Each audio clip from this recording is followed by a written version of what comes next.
En España no hay democracia. Si eres español, te invito a que sigas este vídeo con atención, pues puede que encuentres en él ideas y planteamientos en los que no habías caído. Y si no eres español, te puede interesar también, pues algunas de las cuestiones que aquí se plantean pueden tener aplicación a tu país.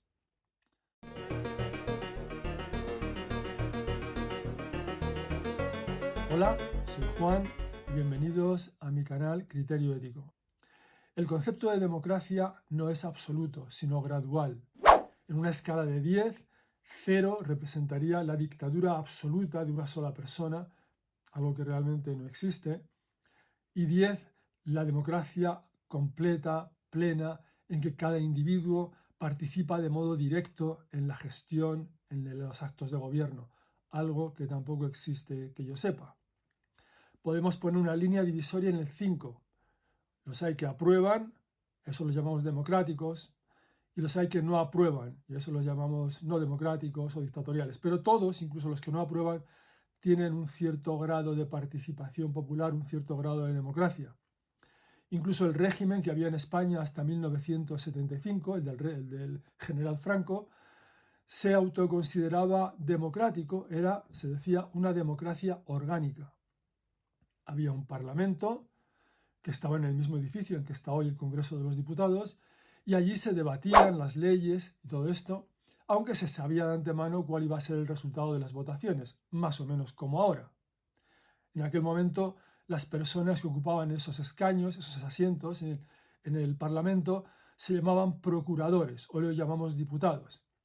Y en aquella época, esos procuradores realmente procedían de una cierta elección popular, compleja, manipulada, pero bueno, había un cierto grado de representación popular. Veremos que lo que tenemos hoy tampoco es que diste mucho de aquello. Henry David Thoreau era un activista y autor norteamericano del siglo XIX que con sus escritos, particularmente con una obrita pequeña que se llama Resistencia al gobierno civil o Desobediencia civil, ha inspirado a los grandes luchadores del siglo XX, a Gandhi, a Nelson Mandela, Martin Luther King. Thoreau luchaba por la democracia. En aquel momento él vivía en Estados Unidos, que era la gran democracia a nivel mundial, frente a los estados europeos, que eran monarquías semiabsolutas. Allí había democracia, había una democracia formal realmente pues muy avanzada para aquella época, muy avanzada. Y sin embargo Thoreau se preguntaba si había que contentarse con eso. Él decía, no, hay que avanzar cada vez más hasta que haya una participación lo más directa posible del individuo, porque el individuo es la fuente de la autoridad. Es la cesión que hace cada individuo lo que permite que exista un gobierno. La cesión a su libertad, lo que permite que exista un gobierno. Y en esa obrita que he mencionado, en Desobediencia Civil, se hace la siguiente pregunta. ¿Es una democracia tal y como la conocemos, la democracia del siglo XIX en que vivía él, el último logro posible en materia de gobierno democrático? ¿No es posible, se sigue preguntando, dar un paso adelante tendente a reconocer y organizar los derechos del individuo? Y él mismo se responde, jamás habrá un Estado realmente libre y democrático hasta que no reconozca al individuo como un poder superior e independiente del que el Estado deriva su propio su propio poder y autoridad y le respete en consecuencia.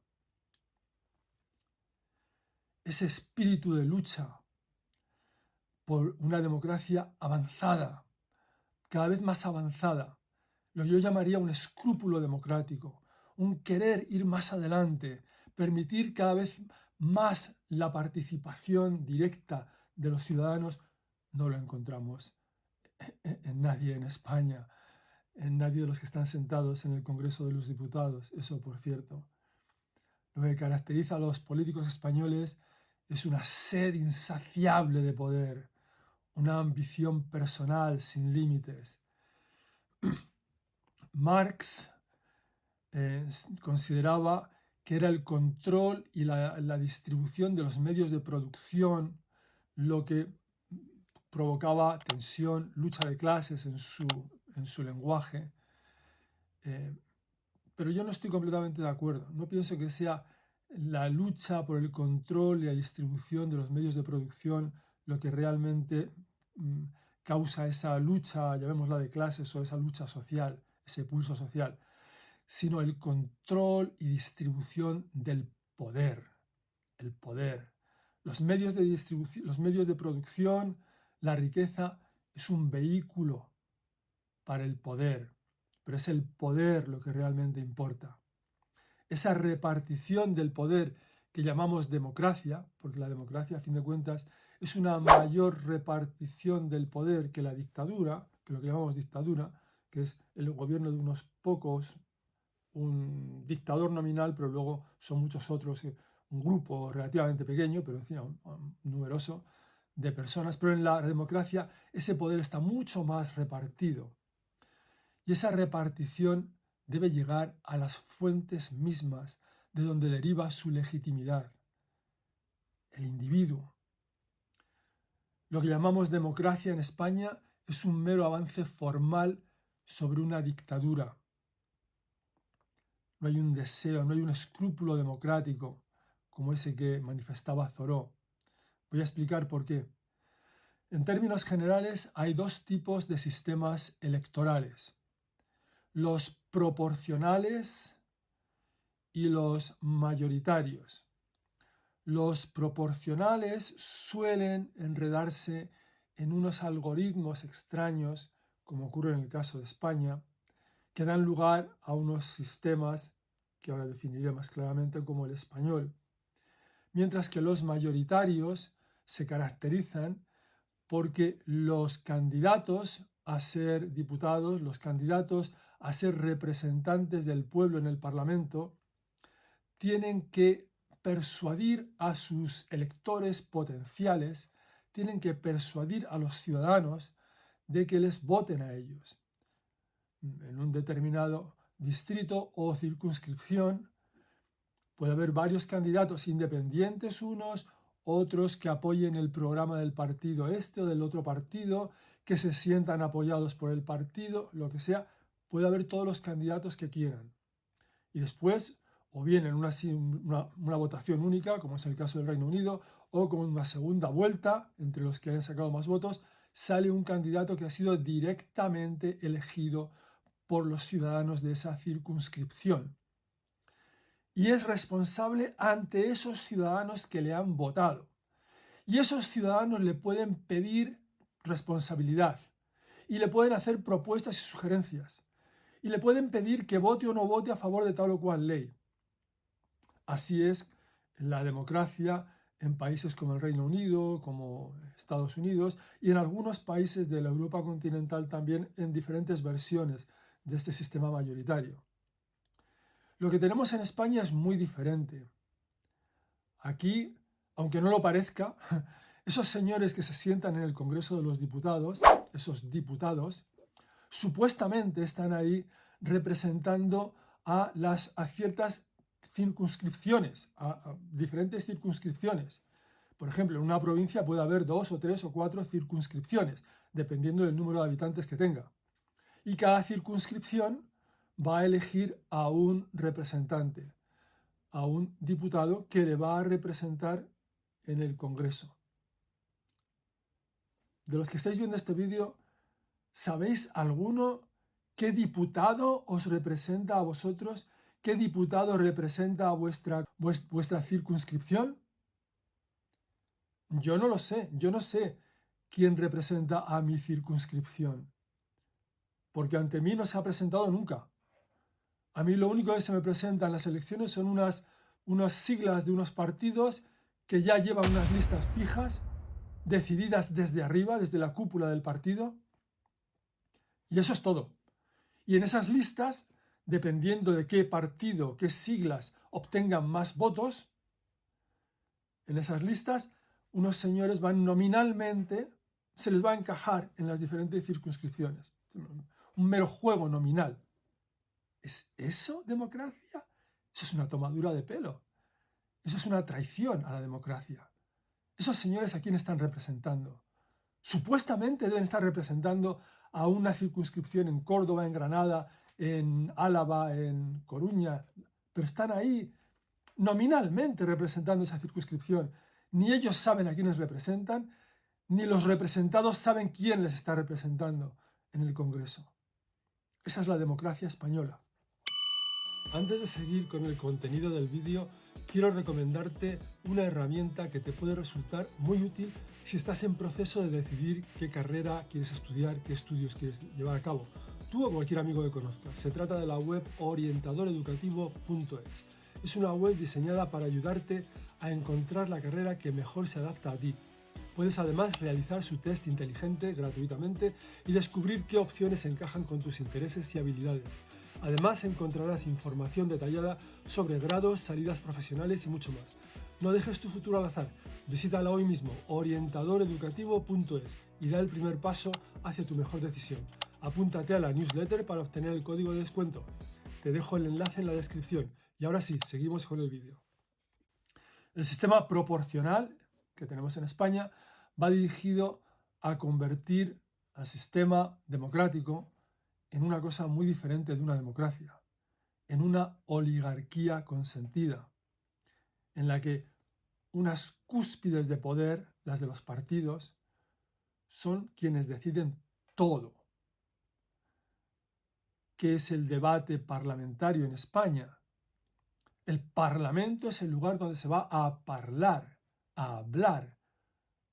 a disuadirse unos a otros, a convencer al oponente para el cambio de opinión, para que vote a favor de la ley que propones o lo que sea.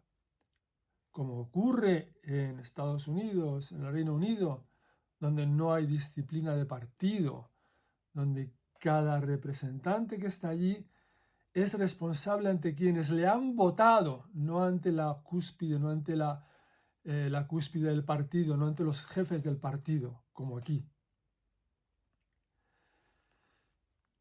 Por tanto, esos diputados que tenemos aquí, ¿escuchan realmente nuestra voz? No, no escuchan nuestra voz. Escuchan la voz de su amo, la voz de los que están arriba, de los que depende su futuro empleo de diputados, el poder seguir allí cómodamente sentados, actuando de palmeros, riéndose de las gracias que dicen los portavoces de su partido, aplaudiéndolos, aplaudiendo las ingeniosidades, asistiendo a ese teatro de ataques unos a otros. En el Parlamento español nadie va a parlamentar. Allí nadie va a intentar persuadir a nadie de nada. Cuando se va a debatir, no sé ni por qué se dice debatir, una ley, ya se sabe de antemano. Los partidos ya han anunciado de antemano lo que van a votar. ¿Qué sentido tiene ese debate? Es un puro teatro ante el público, un puro intento de lucirse, diciéndose ingeniosidades, atacándose, sintiéndose muy chistoso, muy gracioso, con los palmeros detrás, aplaudiendo cada vez que dice algo que debe ser entendido como gracioso, esos ataques feroces unos a otros. Ahí nadie va a intentar llegar a ningún tipo de acuerdo. Los acuerdos los toman las cúspides de los partidos. El Parlamento está, de hecho, de sobra. Y cuando en una democracia el Parlamento está de sobra, es que eso no es una democracia.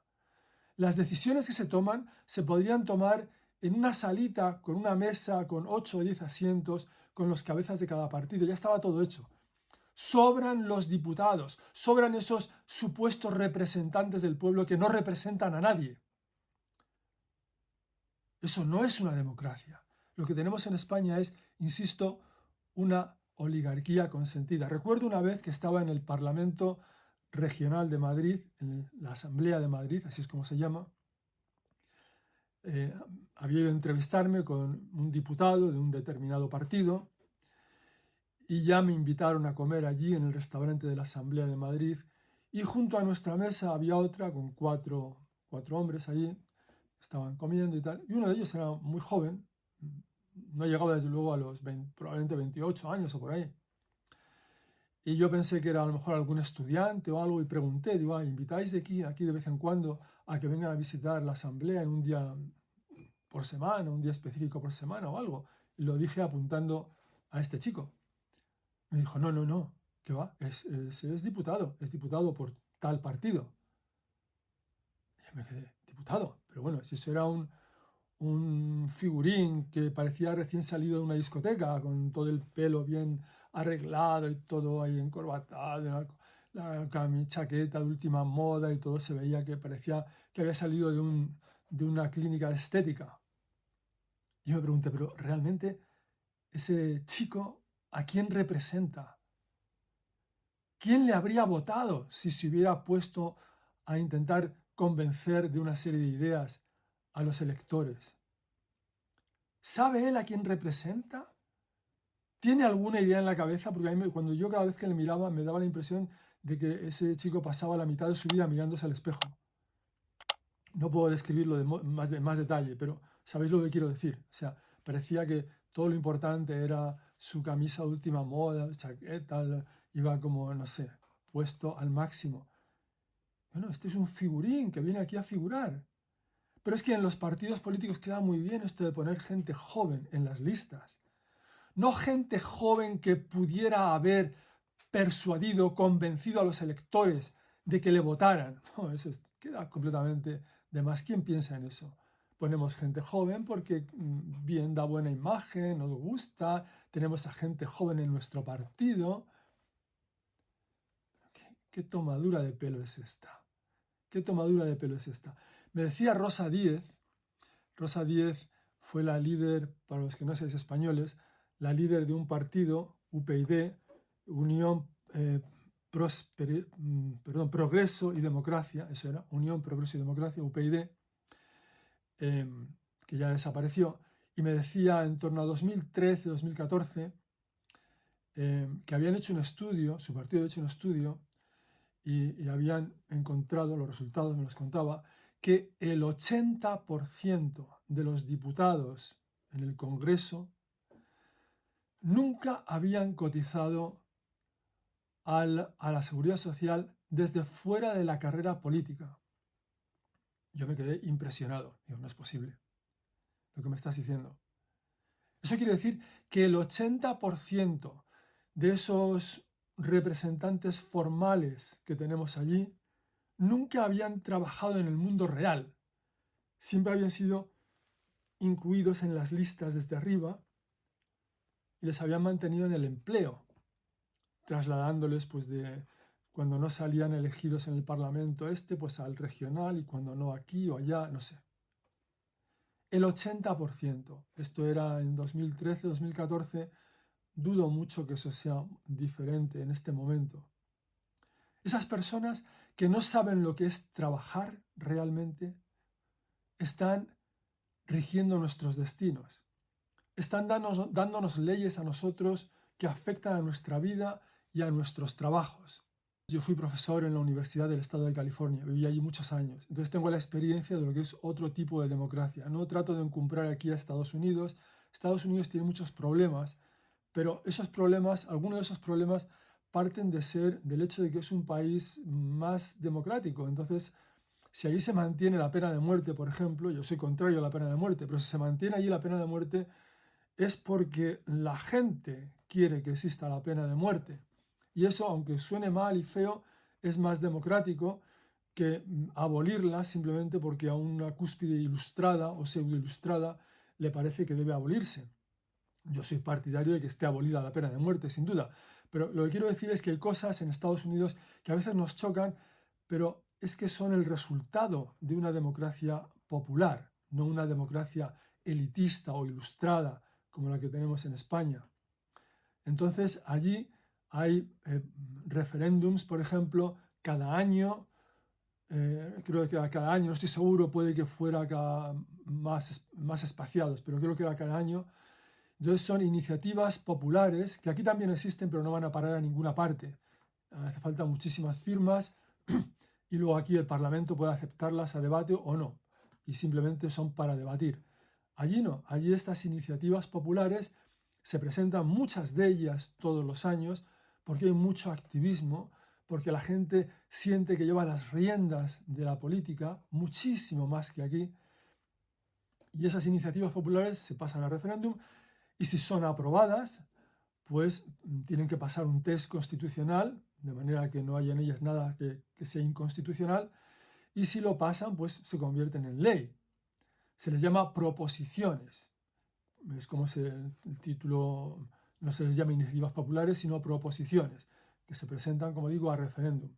Y además he visto ahí cómo los diputados, los congresistas, ahí se les llama los congresistas, los senadores, tienen sus oficinas de campo y cada ciudadano puede ir allí a la oficina del congresista que representa a esa circunscripción para pedirle que rinda cuentas de esto, de lo otro, para hacer sus propuestas, para pedirle aclaraciones, para pedirle que vote a favor o en contra de tal cosa, para proponerle una determinada ley. Eso aquí suena a película de americanos. Esto de escriba a su congresista, aquí suena a chistes. Aquí nadie escribe a su congresista. ¿Quién es su congresista? No sabemos quién es, para empezar.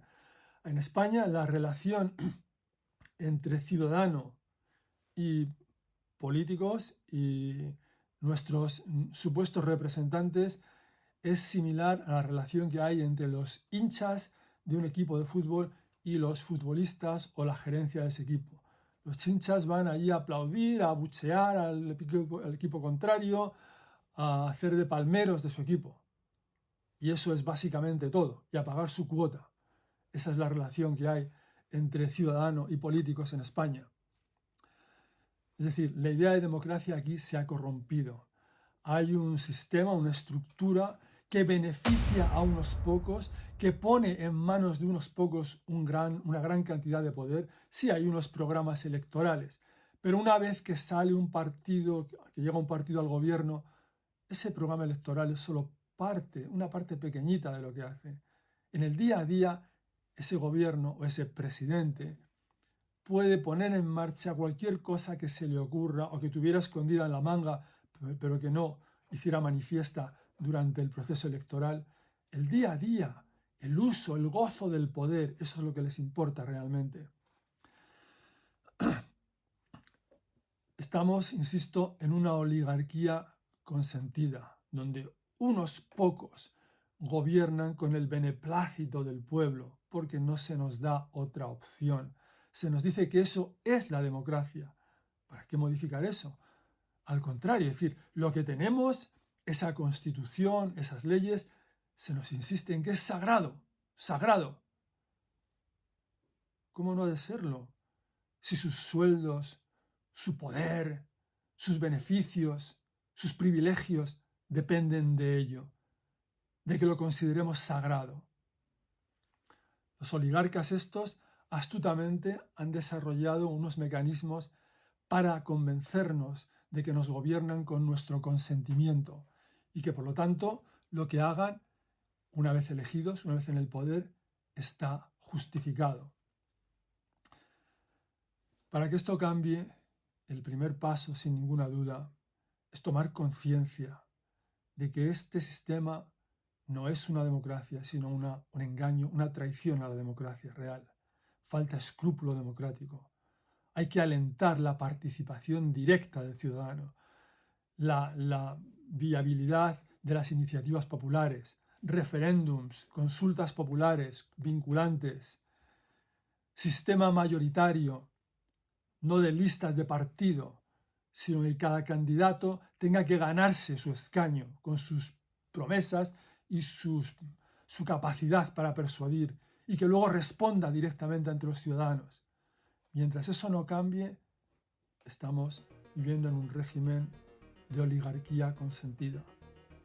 Si este vídeo os ha dado que pensar, que os ha parecido de interés, os invito a que le deis al like y a que os suscribáis al canal para que os sigan llegando alertas de otros vídeos sobre cuestiones de este tipo. Hasta pronto.